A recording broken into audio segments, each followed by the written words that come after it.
soir. 19h, 21h, Pierre de Villeneuve.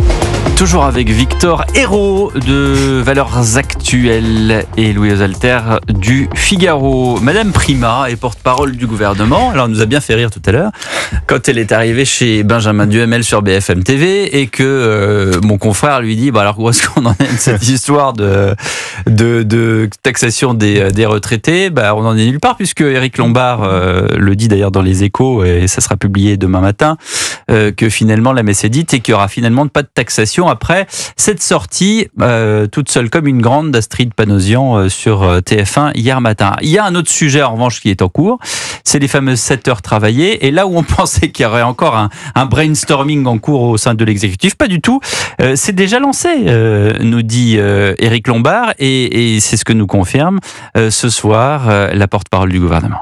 La piste est lancée, c'est une disposition qui a été introduite dans le projet de loi de finances de la Sécurité sociale au Sénat par les sénateurs, pas par Catherine Vautrin, par les sénateurs. Et quelle est la position du gouvernement sur cette piste ? La position du gouvernement sur cette piste est de permettre le dialogue parlementaire. Maintenant, ça va être... Donc le gouvernement n'a pas d'avis. Je suis favorable à ce qu'un vrai travail de fond sur le temps de travail en France, parce que le temps de travail, ça crée de la richesse. Éric, donc je ne réussirai pas à savoir ce soir, Sophie Primas. Non, vous ne réussirez pas. Pour l'instant, le gouvernement, et singulièrement le gouvernement de François Bayrou, laisse beaucoup de place aux formations politiques dans leurs discussions et au Parlement. Donc nous aurons ces discussions et nous verrons ce qu'il en ressort. C'est dur d'avoir des infos, Louis Alter, vous qui faites partie de la presse présidentielle justement, qui est à l'Élysée souvent. C'est encore plus dur dans une configuration pareille puisque alors François Bayrou laisse la liberté de parole à ses ministres. Pourquoi pas, ça permet de faire vivre le débat politique, sauf qu'en fait le débat ça permet politique c'est que chacun en plus là on parle d'impôts et de taxes, donc ça peut à raison paniquer ce qu'on appelle les agents économiques qui ont des comportements imaginez en plus là les retraités c'est des personnes âgées, vous vous rendez compte, elles voient Panosyan à la télé en disant tiens on va taxer et puis alors ça a été je sais pas si on a encore le son, je m'adresse à Bebe derrière la vitre là, mais celui qu'on a passé hier, c'est-à-dire qu'elle dit à un moment donné on rentre dans un truc de marchand de tapis, il y a Toussaint qui dit mais combien 2000 2500 enfin on n'est pas en train d'acheter un tapis là, écoutez. Le sujet, c'est il faut qu'on arrête de voir les retraités comme un bloc homogène. Les retraités, il y a autant de retraités qu'il y a de salariés. Vous avez identifié quels retraités on pourrait cibler à partir de quel montant de pension ? Ça peut être, ça c'est à discuter. Ça peut être 2000 €, ça peut être 2500. C'est une forme de contribution à l'effort national du financement pour, encore une fois, 2000, la dépendance et la branche. On n'est pas au souk là. Vous imaginez la personne âgée qui est en train de regarder la télévision, elle voit ça ? C'est pour ça que l'effet produit par la liberté de parole gouvernementale, l'effet pervers, c'est celui-là. C'est que on fait peur aux gens, on joue, ça s'appelle jouer avec les nerfs des gens. Après, je trouve que Astrid Panosyan-Bouvet, elle dit une chose qui est très juste, c'est que dans l'imaginaire collectif et notamment politique, les retraités sont considérés comme un bloc, c'est une classe comme si c'était une classe sociale. Or non, les retraités sont de différentes classes sociales, souvent celles dont ils étaient quand ils avaient une vie d'actifs. Donc il y a des retraités pauvres malheureusement, il y a des retraités aisés, il y a des retraités classe moyenne. Donc il n'y a pas de raison de demander le même effort à tous ces retraités alors qu'ils peuvent avoir des revenus parfaitement différencié. Et l'autre point sur lequel elle a quand même pris un risque, c'est de s'attaquer justement à ce qui est un tabou politique pour des raisons électoralistes, qui est de parler de l'effort à faire porter sur les retraités, en tout cas envisager sur les retraités. Parce que si je comprends bien du coup dans la cacophonie ambiante, cette piste-là est enterrée, et c'était d'ailleurs qu'une position personnelle, comme l'a dit la ministre. En revanche, les 7 heures de travail gratuites là c'est lancé. Là c'est lancé. D'ailleurs Catherine Vautrin avait lancé le ballon d'essai avec l'assentiment de Matignon. Donc là pour le coup il y a une validation gouvernementale a priori. Ça veut dire qu'une nouvelle fois on va cibler les actifs. On va faire peser sur la France qui travaille les futures dépenses. Éric Lombard pour la branche autonomie. Il faut de toute façon qu'on trouve du fric. Donc il faut le trouver quelque part, sinon. Mais c'est un peu toujours le même endroit quand même. Exactement. Non, mais il y a 3 leviers parce qu'on dit il faut trouver du fric comme vous dites. Il y a 3 leviers possibles. Soit vous augmentez les cotisations, soit vous cotisez plus longtemps, ce qui est la réforme des retraites actuelle. Soit vous baissez le montant des retraites, entre des plus hautes ou des plus anciennes. Mais c'est l'un de ces 3 leviers-là, voire plusieurs leviers qu'il faut activer. Astrid Panosyan a eu le malheur d'être la seule à dire qu'il existe ce 3e levier qui est baisser un petit peu les retraites les plus élevées ou les plus anciennes. Mais si, c'est tout à fait le troisième. Mais vous connaissez ma position. Vous connaissez ma position sur le sujet. C'est parce que vous êtes jeune, que vous êtes tout jeune, mais que vous êtes très très loin de la retraite. Mais un jour vous serez retraité. Et puis vous penserez pas là-dessus vous avez raison, parce que ma génération effectivement qui est jeune, je vous remercie de le rappeler, il y a un sondage, cotisera plus longtemps, il y a un sondage de la Fondation de France. Plus d'un tiers des jeunes de 25 à 39 ans se sentent particulièrement seuls. Est-ce que vous vous sentez particulièrement seul? Non, ça n'a aucun rapport avec ça. Non, mais en revanche, je sais que toute ma génération sait qu'elle cotisera plus longtemps, qu'elle cotisera davantage et qu'elle ne touchera pas de retraite. Donc oui, pardonnez-moi d'y penser un petit peu quand même. Voilà. Et la solidarité entre les générations, pardon, c'est pas à sens unique aussi.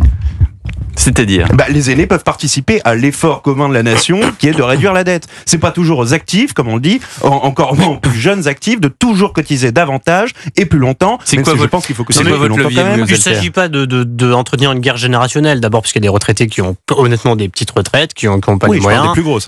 Non mais voilà, c'est ça. En fait, c'est à chacun selon ses besoins, selon ses revenus. Mon quatrième levier, il y en a plein d'autres. Je vais pas vous faire l'édito que j'ai fait hier soir, mais bon, bref. On vous après volontiers, parce que moi je l'avais pas entendu exceptionnellement. Non, le quatrième levier, il y en a bien d'autres. Tous les soirs, Pierre. Sauf ce soir. Je vous jure, tous les soirs. Mais là, c'est juste un soir. J'ai pas pu, j'ai chopé, donc j'avais d'idée. Voilà. Qu'est-ce que je disais? Le quatrième levier, mais il y en a bien d'autres en réalité. Mais il y a un levier qui est pas très exploré parce qu'on a un petit peu de mal. C'est qu'en fait, c'est pas que les gens qui travaillent plus, c'est que des gens qui ne travaillent pas se mettent à travailler. On a un problème en France au debout de la carrière moyenne, c'est au début et à la fin. Au début, le nombre de jeunes en emploi n'est pas suffisant. Il est moins que dans la moyenne des pays européens. À la fin, le nombre de seniors en emploi n'est pas suffisant. Il est en dessous de la moyenne des pays européens. Et si on avait le même taux d'emploi général que certains de nos voisins européens, on générerait beaucoup plus de cotisations, beaucoup plus d'impôts, beaucoup plus de croissance aussi au passage, parce que c'est de la quantité de travail en plus. Donc tout ça ne peut être que profitable à l'économie. Or, nous avons un problème d'insertion dans l'emploi des seniors, souvent discriminés par une partie des entreprises, il faut bien le dire, et d'insertion dans l'emploi des jeunes. Et je rappelle aussi que le taux de chômage en France est à plus de 7%, qu'il a arrêté de baisser. Il y a eu des efforts pour le faire baisser qui ont été payants, mais qu'il a arrêté de diminuer, et que plus de 7%, 7,3 ou 4%, ça n'est pas le plein emploi. Donc il y a des marges de manœuvre pour que ce ne soit pas les gens qui travaillent qui soient obligés de travailler plus, mais que ce soit plus de gens qui travaillent, qu'on dégage plus de richesses, plus de cotisations, et tout cela pourra financer ce dont on a besoin, la protection sociale, dans un contexte de vieillissement de la population. Je pensais que votre levier... Mais vous en avez un autre levier. Non, c'est un levier assez bateau, mais enfin bon, j'ai l'impression que on devrait s'inspirer un peu plus de l'Amérique de Donald Trump. C'est la dépense publique d'une manière générale. Là, il faut passer au crible. Alors dernièrement, il y a quelques semaines, Louis Dragnel et les équipes du JD News ont très bien identifié, par exemple, des agences qui ne servent absolument à rien, c'est une dépense d'argent. Tout à fait. Vous ne financerez pas les retraites avec ça. Malheureusement, j'aimerais bien qu'en supprimant les agences, et je suis premier à dire qu'il faut rationaliser l'État. C'est 350 milliards par an. Il faut réaliser la masse que c'est un quart des dépenses de l'État. Dont on a besoin. Après, je suis pas là pour donner mon avis, chacun donne le sien, etc. Je suis surtout pas éditorialiste, mais après, effectivement, commençons par le commencement. Il y a des pays en Europe où on travaille jusqu'à 67 ans. Il y a des pays en Europe où on a instauré la retraite par points. Ici, il y a eu des essais. On nous dit que ça n'a pas fonctionné pour telle ou telle raison. Il y a un dogme de la retraite comme on a aujourd'hui et non pas la retraite par capitalisation.